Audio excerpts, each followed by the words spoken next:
Carlomagno.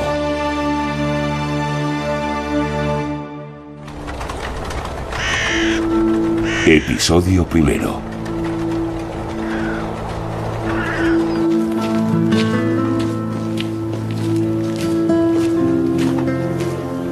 El tiempo borrará todas las huellas, pero yo evitaré que desaparezcan para siempre. Yo soy el único que puede llevarlo a cabo. Fue mi protector y mi amigo.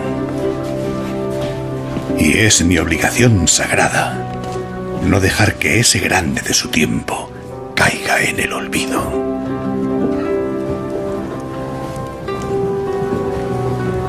Ya han pasado muchos años desde aquel memorable día de Navidad en el que Carlos Virrey fue coronado emperador en Roma. Gloria in excelsis Deo, laudamus te, benedicimus te, adoramus te, glorificamos te. El 25 de diciembre del año 800, cuando Carlomagno fue coronado emperador, se encontraba en el apogeo de su poder. Gobernaba un imperio que abarcaba casi toda Europa. Carlomagno era el gobernante más poderoso de su tiempo. En Roma, el mismísimo Papa tiembla ante su presencia. ¡Larga vida a Carlos, emperador de los romanos! ¡Viva el emperador! ¡Viva nuestro rey! Solo hay una persona que puede contar la historia de Carlomagno de primera mano. Su antiguo compañero de camino, el erudito de la corte, Eginardo. Disculpadme, maestro. Llego tarde. Ni una vez has llegado a la hora. Me pregunto, Hannes, si estás a la altura de la misión que te he asignado. Me he propuesto comenzar a escribir lo antes posible sobre la vida pública y privada del gran rey Carlos y, naturalmente, sobre todos y cada uno de sus hechos. Viví a su lado en la corte durante 20 años. Me hice merecedor de su confianza y conozco sus secretos. Pero no olvides esto, todo lo que no llegue a plasmarse por escrito deberás guardarlo en secreto. Sí, maestro. Decidme lo que debo escribir. La obra se titulará Vita Caroli, la vida de Carlos. Años después de la muerte de Carlomagno, Eginardo, un sabio de su corte, escribió la biografía de un gobernante más famosa de la Edad Media. En ella, Carlomagno aparece representado como un gobernante sobrenatural, una figura carismática. Pero ¿cómo era realmente? ¿Dónde acaba el mito y empieza la realidad?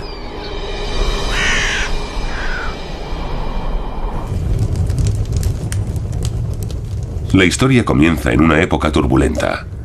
Pipino, el padre de Carlomagno, quiere ser rey de los francos, pero no es el heredero de la corona.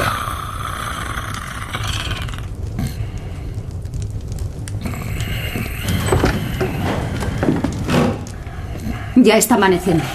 Habéis velado toda la noche, señor.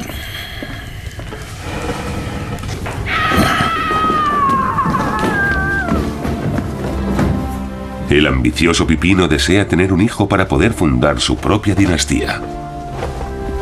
Es un niño. En abril del 748, 4 largos años después de su boda con Bertrada, nació el ansiado primogénito.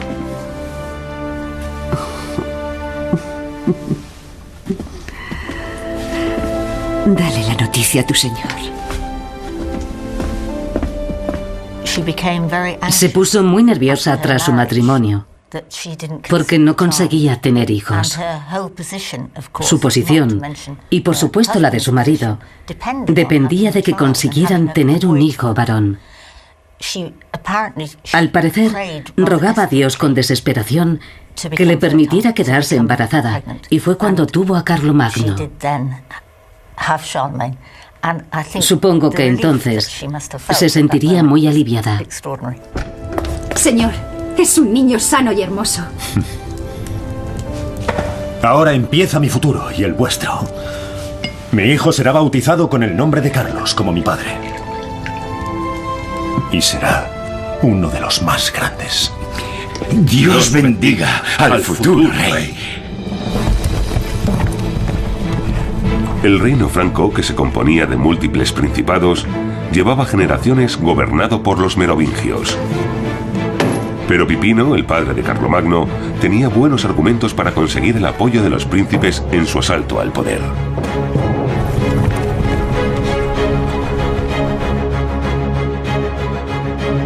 Pipino se hizo con el gobierno de un gran imperio. Bajo la dinastía de los merovingios, el área de influencia de los francos no había dejado de crecer. Además de sus áreas de asentamiento originales junto al Rin y al Mosela, dominaba una gran parte de la Francia actual.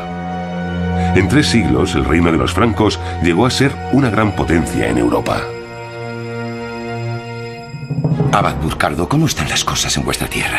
No van bien, Abad Fulrado. Según el mensaje que nos ha llegado de Neustria, muchos príncipes de Borgoña y Alemania se han puesto de parte de Pipino. Os agradezco que hayáis venido tan rápido. Los rebeldes forman ya un grupo numeroso, y son pocos los que siguen apoyando al rey Childerico. Pronto nadie podrá impedir mi triunfo. Pero solo un aliado poderoso conseguirá acallar a todos mis rivales. Fulrado, Burcardo, ¿estáis dispuestos a viajar a Roma?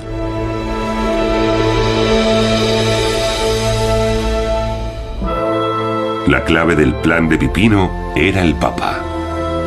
El golpe de Estado debía contar con su bendición. Mis queridos abades, Fulrado y Burcardo, os comunico que, después de pensarlo detenidamente, he tomado la siguiente decisión sobre el futuro del reino franco. Es mejor que el rey sea el que tiene el poder y no aquel que ha perdido toda su potestad. Por eso, en virtud de la autoridad apostólica, el rey de los francos será desde ahora mayordomo de Palacio Pipino. Santidad, habéis tomado una decisión favorable para los francos y también favorable para vos. El Papa de Roma se había convertido en una autoridad desconocida hasta entonces en el reino franco. Pipino se vio obligado a buscar una legitimación superior a la de los nobles francos y a la de los obispos francos para consolidar sus ambiciones políticas, y no tenía mucho donde elegir. Lo más fácil era dirigirse al Papa. Así, por orden del Papa de Roma, el padre de Carlos, Pipino, fue coronado rey de los francos. El último rey merovingio dejó que Pipino le tonsurase la cabeza y lo encerrase de por vida en un monasterio. Sigue escribiendo, Johannes. De todas formas, incluso antes de la coronación de Pipino, el antiguo rey ya tenía que conformarse con conservar el título, el cabello y la barba y jugar a gobernar sentado en su trono. Desde ese momento, Pipino tuvo que proceder con gran habilidad. Le prometió al Papa defender Roma de todos sus enemigos y se convirtió en protector de la Iglesia. En compensación, consiguió la unción del Papa para su primogénito Carlos y para su segundo hijo, llamado Carlomán.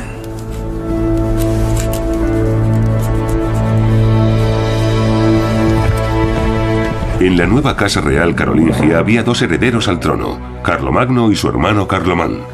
Desde la infancia, los dos se veían más como rivales que como hermanos.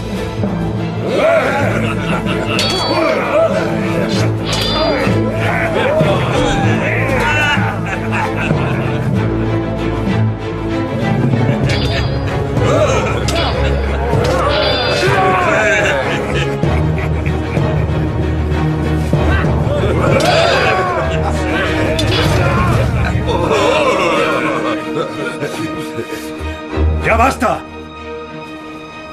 ¡Dejadlo inmediatamente! Carlomán, el más joven y diestro, solía imponerse en las competiciones, hecho que Carlomagno vivía como una humillación.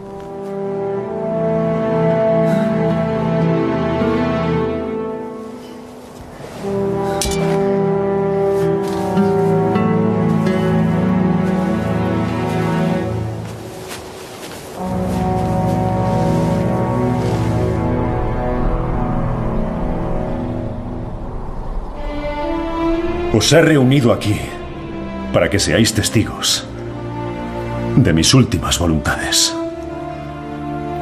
Dividiré el reino de los francos entre mis dos hijos. Os ruego que les seáis tan leales como lo habéis sido conmigo.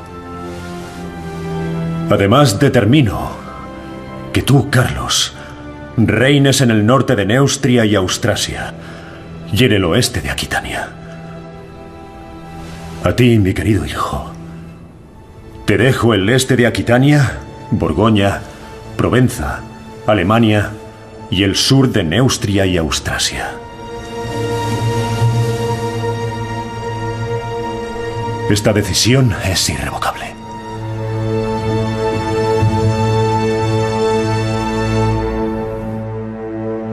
El reparto parece equilibrado a simple vista, pero Carlomagno se sintió perjudicado.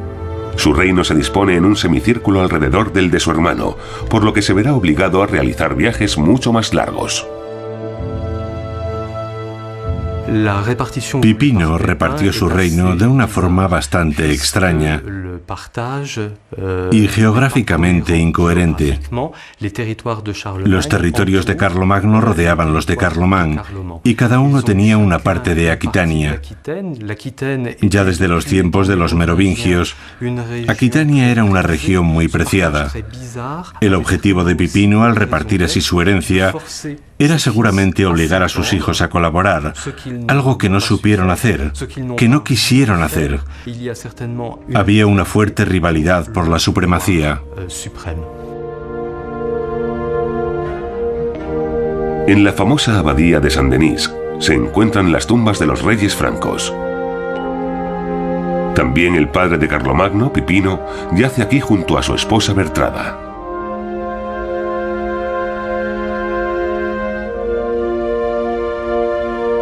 Cuando dividió su territorio entre sus dos hijos, no podía imaginarse las consecuencias de su decisión. Tras la muerte de Pipino, cada uno tomó posesión de la región del reino que le correspondía según la decisión paterna. Las coronaciones tuvieron lugar al mismo tiempo. Pero cada uno de los hermanos eligió una iglesia de su propio reino. Desde entonces, bueno, fue muy difícil mantener la paz entre los dos reyes. Poco después de las coronaciones, estalló la lucha por la supremacía. ¿Y no fueron acaso las mujeres quienes comenzaron a sembrar la discordia?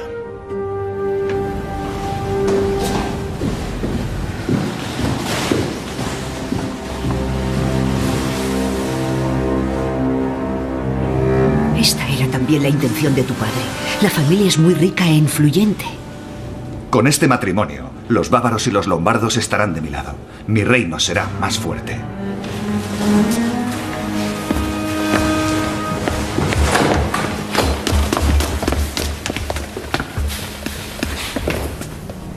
Pronto tendréis noticias.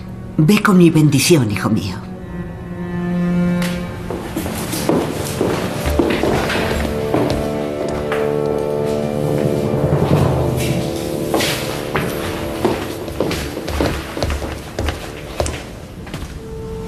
¿Qué puede ser tan importante para que mi hermano se digne a visitarnos? No seas tan duro, Carlos. Y deja que te diga que aunque seas rey, todavía no eres el más poderoso. Contigo a mi lado, madre, no tengo nada que temer de mi hermano. Estaré a tu lado como siempre he estado. Pero no subestimes a tu hermano. Tiene aliados poderosos. Las relaciones entre príncipes solían ser siempre tensas y complejas. Y en este caso tenemos pruebas claras de que era así. Me pregunto si la causa sería la mayor afinidad de la madre con su hijo mayor.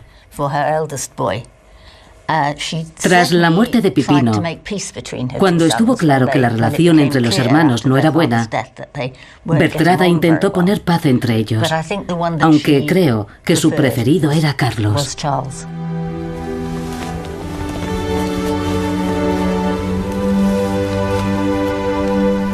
Majestad, sería beneficioso tener un heredero. Además, sería una vergüenza que vuestro hermano fuese más rápido. Os traigo noticias. Por lo que he oído, Carloman va a casarse muy pronto.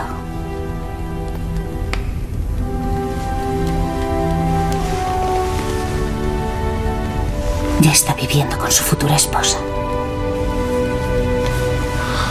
No digas más.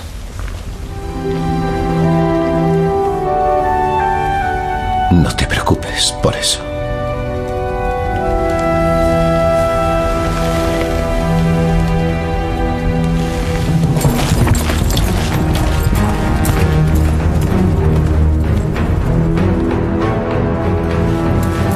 Señor, acabo de llegar de Duasdives y no he visto ni rastro del ejército de vuestro hermano. ¡Mi caballo!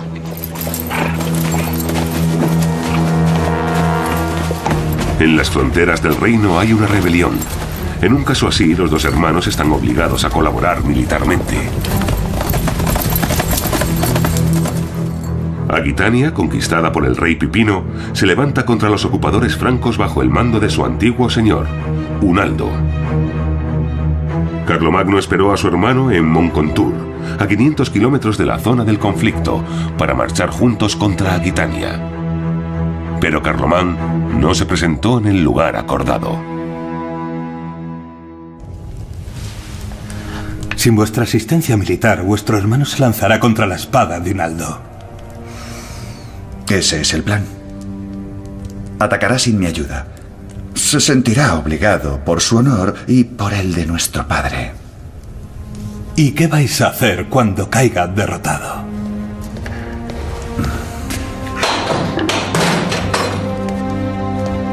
¡Qué agradable visita! Aquí debo este honor. Desde tiempo inmemorial los reyes de los francos siempre han luchado juntos. También nosotros hemos jurado cumplir esa ley sagrada. Si esa ley es tan sagrada para ti, haz lo mismo que yo. Envía a tus guerreros a casa. ¿Para ser el hazmerreír de todo el mundo? Me habías prometido tu ayuda. ¿Lo has olvidado? Bueno, me he aconsejado con otros. Salud, hermano. Pronto superarás la humillación. Maldito traidor. ¿Lo ves? ¿Tienes la fuerza suficiente para matarme? Lo único que te falta es el valor.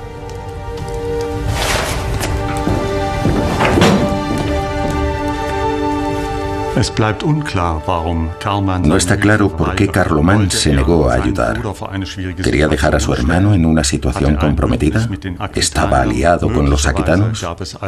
Es probable que hubiese una antigua enemistad entre los hermanos.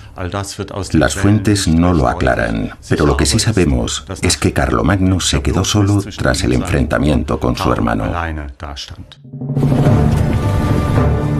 Carlomagno se encuentra en la situación en la que su hermano quería verlo. Rehuir el combate sería un gesto de debilidad. Luchar solo, un riesgo enorme. Carlomagno no puede permitirse una derrota. El rey solo conservará su corona si la suerte, es decir, Dios, lo acompaña en el combate.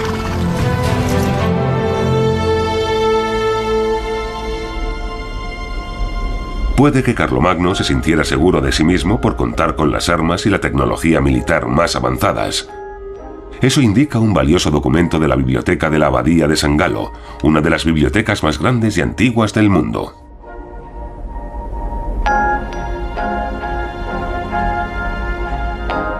Aquí se conserva un manuscrito de la era carolingia de valor incalculable. Es el Salterio de Oro, realizado con tinta dorada.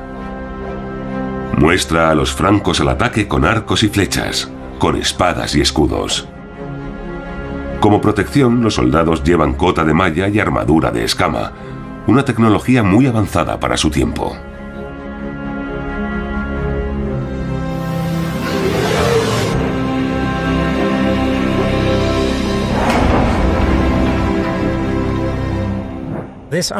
El ejército de Carlomagno está bien equipado y, lo que es más importante, lo primero que el enemigo ve es un ejército de hierro. Es terrorífico.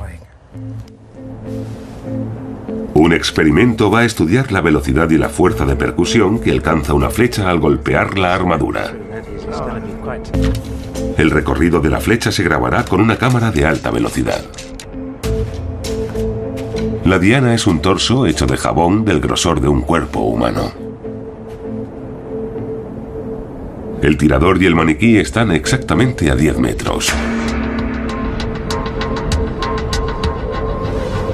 La cámara, a 3000 fotogramas por segundo, graba el vuelo de la flecha. Aquí es cuando penetra en el torso. ¿Qué velocidad ha alcanzado la flecha? La flecha ha volado a 45 metros por segundo, es decir, 172 kilómetros por hora. ¡Qué rápido!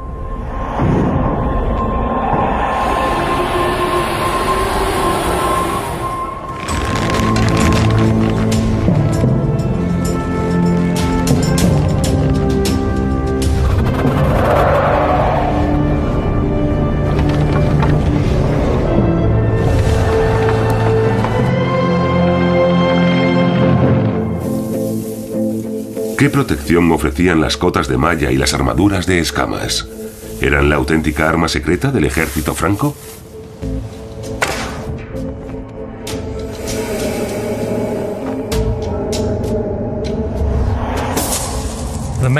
La cota de malla es la principal forma de armadura que se utilizaba en aquel tiempo.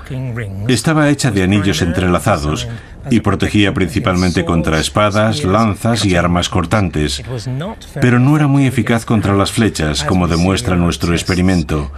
Sin embargo, sí detenía algunas flechas. La cota de malla no ofrece mucha resistencia a los proyectiles, pero reduce la fuerza del impacto de modo que las flechas mortales se quedan atrapadas en el jubón. La armadura de escamas de los francos hace rebotar las flechas. Los francos se introdujeron en el territorio de los aquitanos en columnas escalonadas y derrotaron a las unidades enemigas atacando los flancos. ¡A la carga!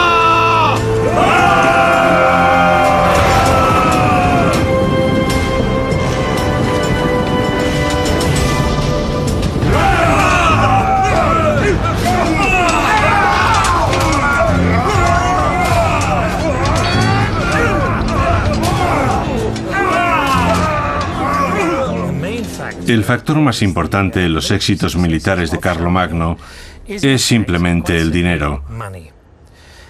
Gobernaba un estado con una economía en crecimiento. Contaba con un sector industrial pequeño, aunque importante, ya que le permitía fabricar armas y armaduras en grandes cantidades.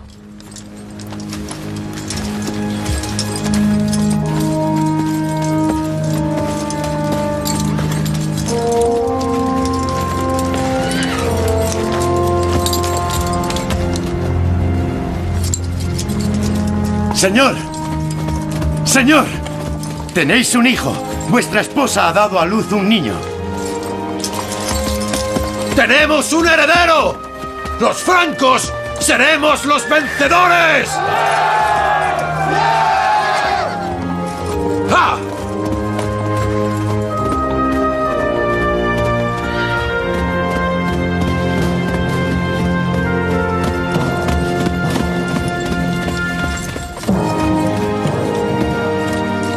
Tras la victoria, Carlomagno recuperó el control de Aquitania y anexionó también la parte que le había tocado en herencia a su hermano Carlomán.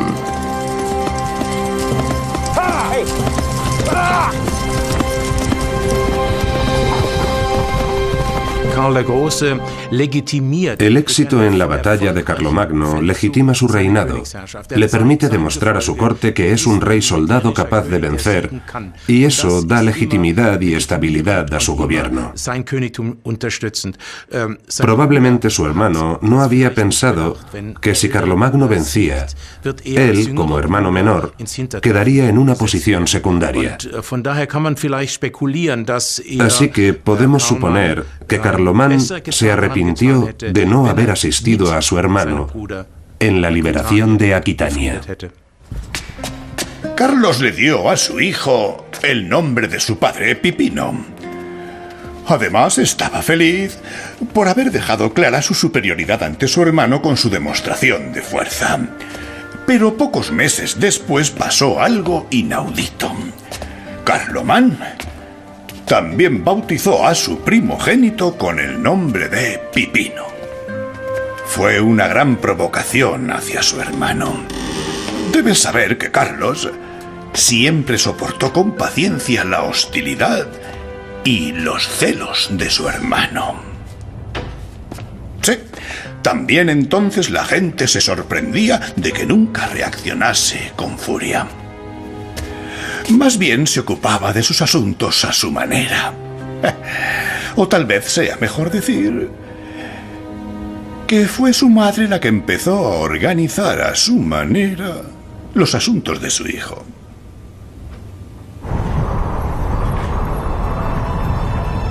La madre del rey, Bertrada, cruzó en secreto los Alpes en dirección a Italia. Se dirigía al palacio del rey de los Lombardos, Desiderio, en Pavía. Bertrada quiere cerrar una alianza con el antiguo enemigo de los francos para fortalecer el reinado de Carlomagno. Las fuentes suelen dar muy poca información sobre el papel de las mujeres en aquel tiempo. Por eso, en el caso de Bertrada, podemos constatar que gozaba de una posición de dominancia muy poco habitual y que manejaba muchos hilos de la política. Querida Bertrada,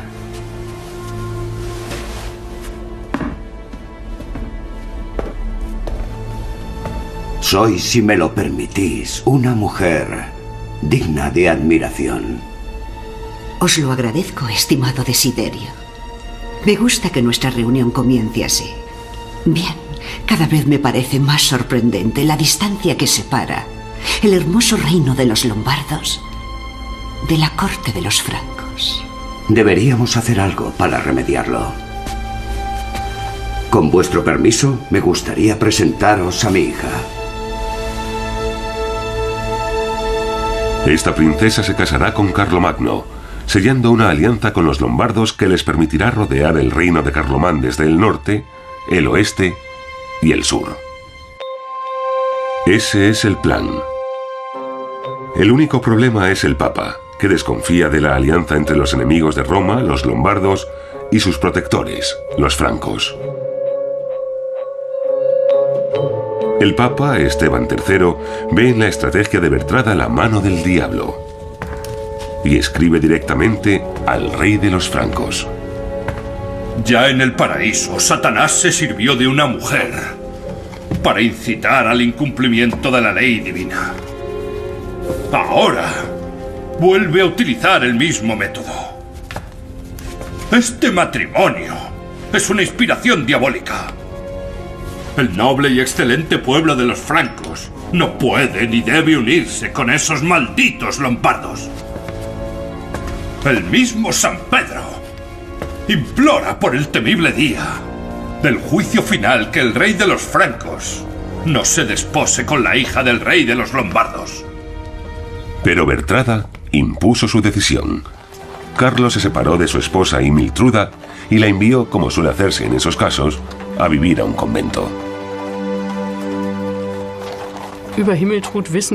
Lamentablemente sabemos muy poco de Himiltruda. Tampoco sabemos nada de su familia, pero podemos suponer que no era una familia muy poderosa porque no se mencionan protestas contra el repudio. Carlomagno se separó de ella a pesar de que le había dado un hijo llamado Pipino, conocido como Pipino el Jorobado. Tampoco sabemos qué fue de ella después del repudio. Las fuentes no mencionan nada más.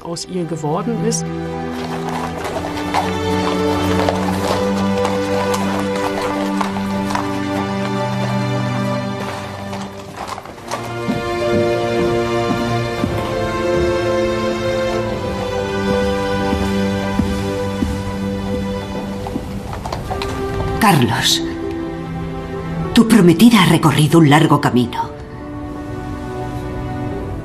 y le gustaría conocerte.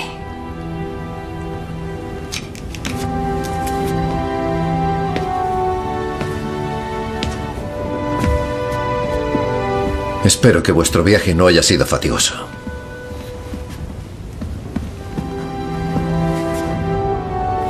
Os espero para cenar. El matrimonio con la princesa lombarda parecía muy útil. El rey lombardo había casado a sus hijas con personas muy prestigiosas. Y Carlomagno estaba entrando en una constelación de poder ya existente. Ahora le toca mover ficha a Carlomán.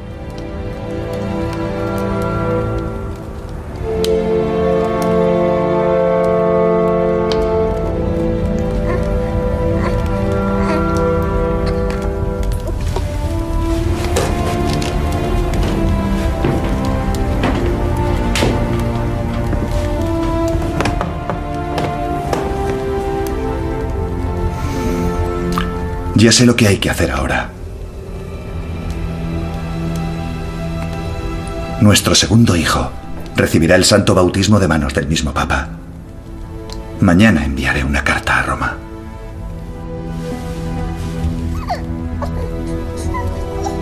Su santidad estará de acuerdo y sellaréis una nueva alianza.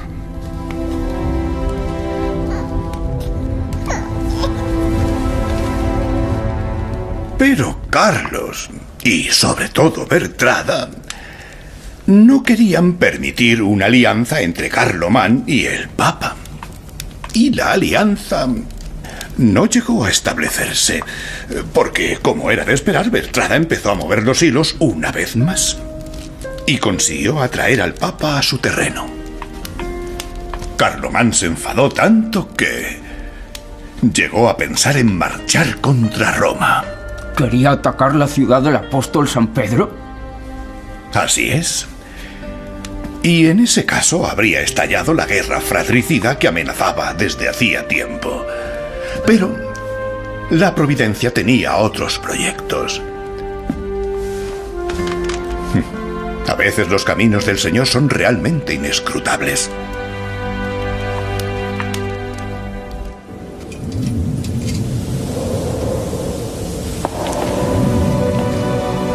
El destino tomó las riendas antes de que estallara la guerra.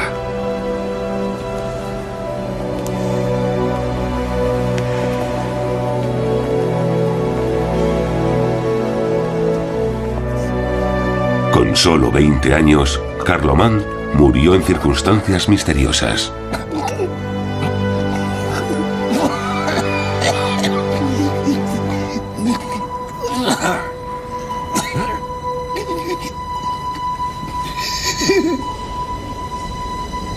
Para Carlomagno, la muerte de su hermano abría posibilidades inesperadas.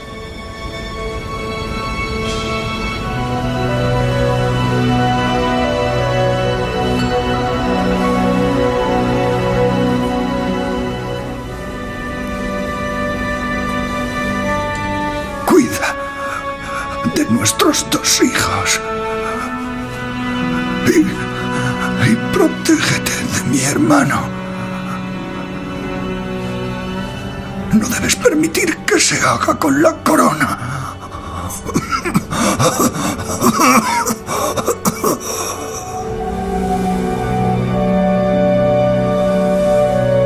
Carlomagno no tardó tiempo en proclamarse único rey de los francos. La inesperada muerte de Carlomán fue un regalo para Carlomagno. No estoy seguro de que no jugara sucio, pero la especulación es solo una parte del trabajo histórico.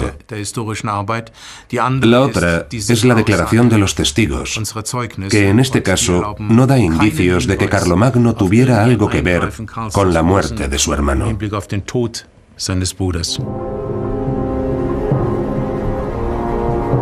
La viuda de Carlomán, Gerberga, tiene un plan muy temerario. Para poner a sus hijos fuera del alcance de Carlomagno, atraviesa los Alpes. Su destino es la corte del rey de los lombardos, Desiderio.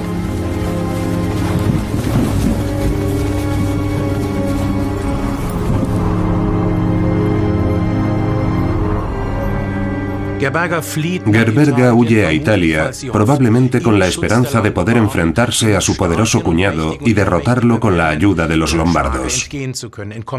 No podía estar más equivocada. Carlomagno tardó 2 años en marchar sobre Italia, pero para entonces los herederos de Carlomán estaban desaparecidos. Los días de la esposa lombarda de Carlomagno en la corte también estaban contados.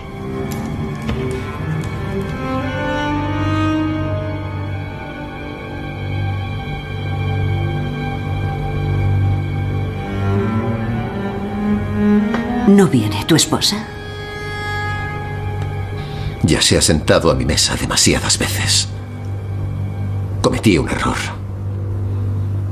No debería haber accedido a ese matrimonio. Tenemos una valiosa alianza con la familia de tu esposa. ¿Qué quieres decir, Carlos? Quiero decir que yo soy el rey de los francos y que desde ahora yo tomaré todas las decisiones y que tu lombarda volverá con su pueblo de traidores. Carlomagno retoma la política de su padre y abandona la de su madre. Hasta el año 771 no supimos cuál era la verdadera opinión de Carlomagno. Con la muerte de su hermano Carlomán, las cosas cambiaron radicalmente y él tuvo por fin libertad de decisión. Pero no entiendes que eso supone una declaración de guerra contra Desiderio. Pues que así sea.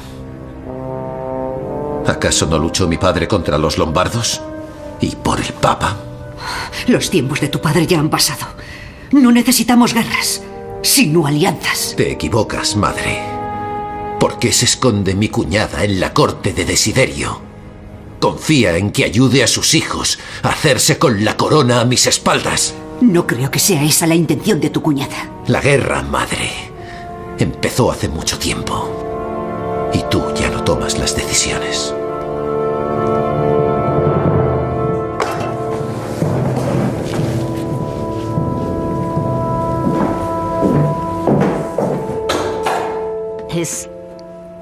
Su relación con Italia estaba cambiando.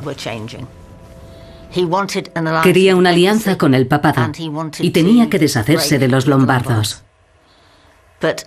Pero también necesitaba casarse con una aristócrata, algo mucho más normal que un matrimonio con una extranjera. Quería la hija de una familia poderosa, capaz de apoyarlo política y militarmente en la década del 770.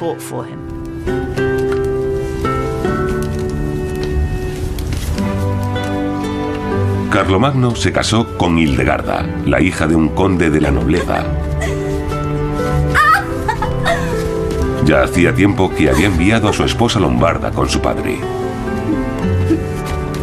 Durante los siguientes 11 años, Hildegarda dio a luz 9 niños.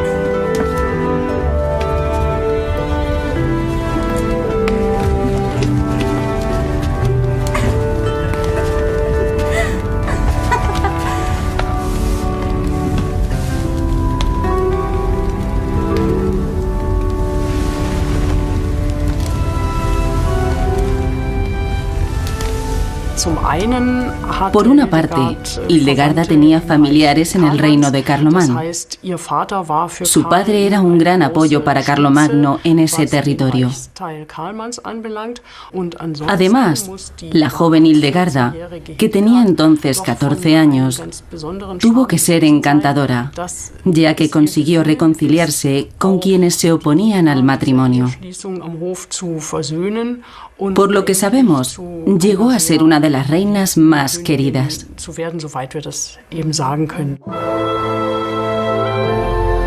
Desiderio, el rey de los lombardos, humillado por Carlomagno, se dirigió a Roma para enfrentarse a su última oportunidad de convencer al Papa. Santidad, supongo que ya se habrá enterado del infortunio que han sufrido los hijos de Carlomán. ¿Os referís a que nuestro, si me lo permitís, impetuoso Carlos ha adelantado a los pobres niños en la línea sucesoria? Les ha arrebatado la corona de los francos que les correspondía por derecho. Bueno. ¿Y qué papel queréis que represente en esta función? Santidad, con permiso, vos sois el único que puede determinar la legitimidad de la corona. Os ruego que coronéis a los jóvenes como los legítimos herederos del trono de Carlomán. Son sus hijos. ¿Es cierto que, tal como he oído, los tenéis bajo vuestra protección y esperáis sacar algún beneficio? Bien. Lo pensaré, pero una decisión así requiere tiempo. Sicherlich war es eine Herausforderung an Para Carlomagno, la bendición papal a los hijos de su difunto hermano hubiera supuesto un gran reto. No podía permitir que el Papa legitimase a otros pretendientes al trono, porque tras la muerte de su hermano, había reclamado todo el reino de los francos. Y ese sería un motivo para ir a la guerra.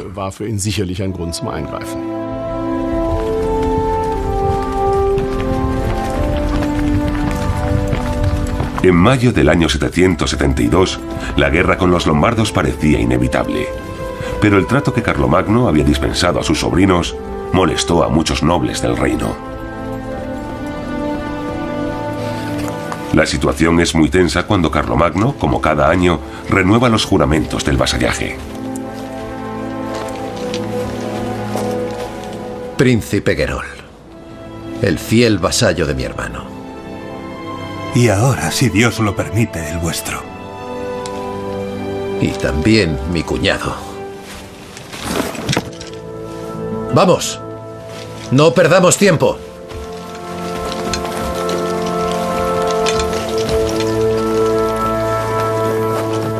Tal como yo lo veo, no estamos unidos. Y eso me entristece. Sobre todo al ver cómo los príncipes francos no juran fidelidad a su legítimo rey, sino a un lombardo traidor. Pero dejemos a los lombardos y ocupémonos de los sajones. Cuando Carlomagno devolvió a casa a su esposa lombarda, sabía que iría a la guerra contra los lombardos, pero también sabía que en sus propias filas, en parte por culpa de su madre, la campaña contra los lombardos encontraría resistencia. Por lo tanto, tendría que eliminar esa resistencia para poder declarar la guerra contra los lombardos. Durante ese tiempo actuó como el rey soldado que era y organizó la campaña contra los sajones. En aquel tiempo un rey tenía que estar siempre en guerra. Esa era su principal ocupación, la guerra.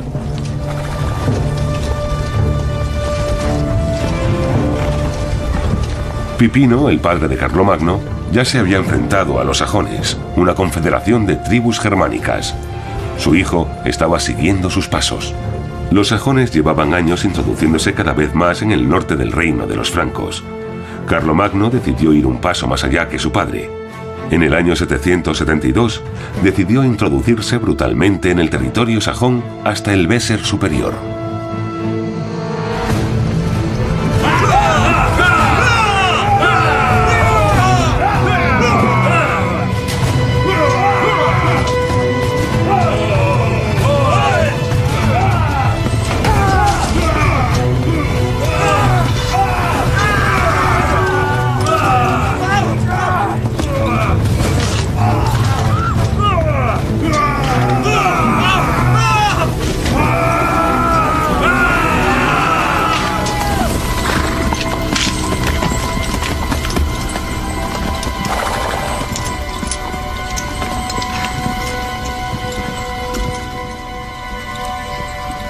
La guerra contra los sajones, que a diferencia de los francos no estaban bautizados ni cristianizados, debió de tener un componente religioso. La religión era una parte de la identidad étnica y política que podía utilizarse para someter a un pueblo. En este sentido, no nos consta que Carlomagno haya considerado el dominio militar y la imposición del cristianismo en Sajonia como dos procesos independientes. Para él eran dos caras de la misma moneda.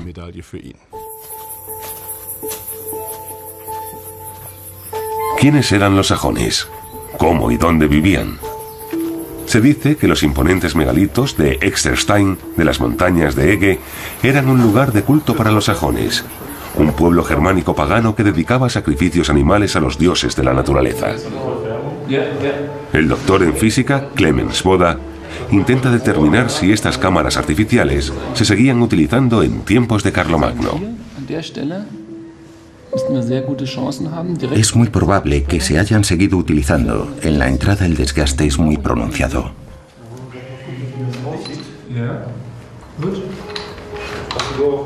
Hace años se encontraron aquí restos de hogueras. La pregunta es, ¿hasta cuándo se encendieron hogueras en estos muros? Clemens Boda espera que la datación por luminiscencia de las muestras obtenidas pueda aportar una respuesta. Esta es buena. Sí, esta servirá.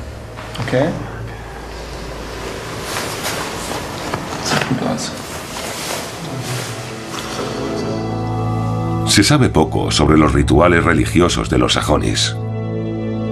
Sin embargo, el fuego se consideraba sagrado en todas las religiones paganas, así como la sangre de los animales sacrificados con la que los sacerdotes pretendían aplacar a sus terribles dioses.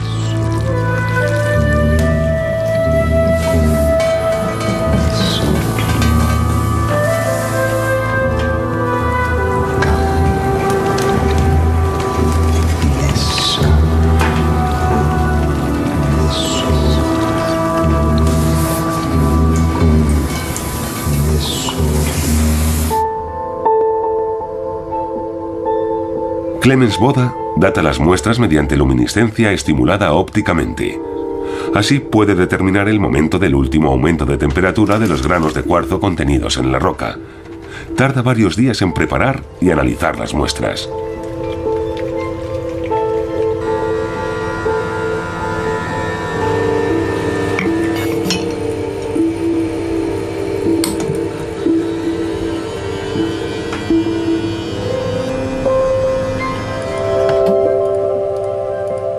Los resultados muestran que la última vez que se encendió una hoguera en las cuevas de Exterstein fue entre el siglo VIII y el siglo XVI. Es decir, también durante las guerras entre los francos y los sajones.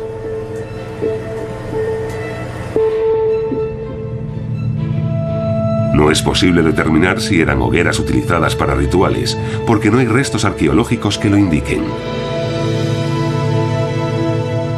Pero en el entorno de Exterstein hay otros indicios que apuntan a una gran importancia del lugar.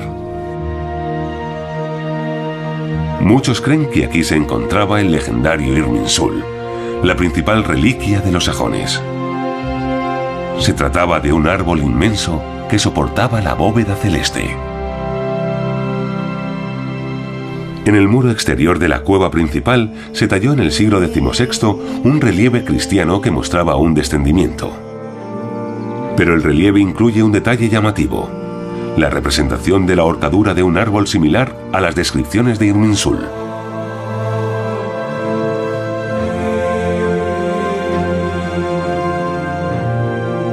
¿Nos dice el relieve que aquí se encontraba el principal santuario sajón? Esto explicaría por qué Carlomagno luchó con tanta ferocidad por esta región. Carlomagno esperaba que al conquistar el santuario de los sajones conseguiría dominar a todo el pueblo. Pero lo que no se imaginaba es que la lucha duraría muchos años.